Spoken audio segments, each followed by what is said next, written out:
একটু খেয়াল করে দেখবেন, যে মানুষটা সততার কারণে কাউকে ঠকাতে চায় না, সেই মানুষটাই কিন্তু বারবার সব জায়গায় ঠকে যায়।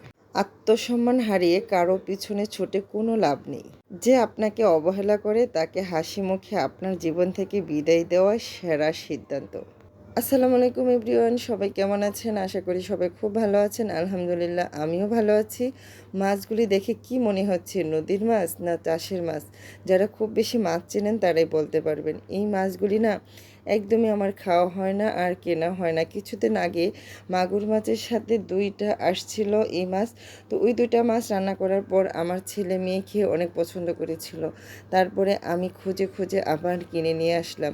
তো মাছগুলি দেখে আমার মনে হচ্ছিল নদীর, জানি না বাকিটা কতটুকু নদীর, রান্না করার পর খাওয়ার পরই বুঝতে পারবো। তো যাই হোক, সবগুলি মাছ কেটে ধুয়ে পরিষ্কার করে হলুদ লবণ মরিচ দিয়ে মেখে তারপরে আমি ভাজি করে নিলাম।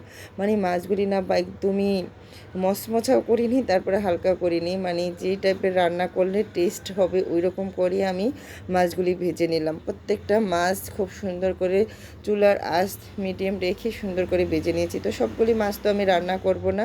তো যাই, এখানে একটা মাছের মাথা দিয়ে আর এটা চাল কুমড়া দিয়ে লাউয়ের মতো রান্না করব। যেহেতু চাল কুমড়াটা একদমই অল্প, তো আমরা আসলে এটা বলি, কেউ চাল কুমড়া বলি, জালি কুমড়া বলি, অনেকে অনেক নাম আরও বলতে পারেন।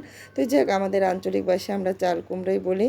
তো যাই হোক, এটা আমি রান্না করে নিচ্ছি। আর এদিকে মাছ কিছুটা বোনা করব, তার জন্য সব কিছু মশলা দিয়ে পরিমাণ মতো, তারপরে পানি দিয়ে একটু মশলাটা কষিয়ে নিলাম। তারপরে ঝোল রাখা অবস্থায় মাথাগুলি দিয়ে দিলাম। যদিও মাথাগুলি খুব ভালো করে ভেজে নিয়েছি, তারপরে ঝোলের মধ্যে আগে দিয়ে দিলাম, যেহেতু ভিতরে লবণ মরিচ ঢোকার জন্য।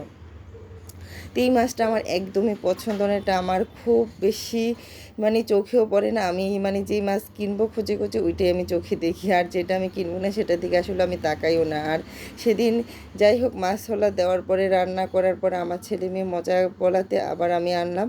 তো যাই হোক, আমি সুন্দর করে এখন মাছের পিসগুলি দিয়েও একদম শুকনা শুকনা করে বোনা করে নিলাম।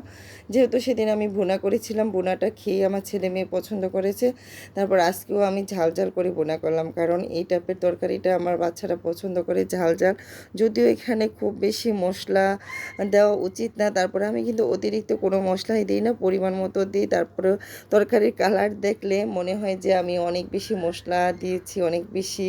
তো যাই হোক, মাছের মাথাটা আমি উঠিয়ে কাটা বেছে তারপরে চাল কুমড়ার মধ্যে দিয়ে দিলাম। এটা রান্না করার পর মনে হয়েছিল একদম আমি লাউ রান্না করেছি। তো যাই হোক, বাজার করে এসে এক হাতে নিজের সংসারটা সামলিয়ে নেওয়া না একটু হিমশিম খেয়ে যায়।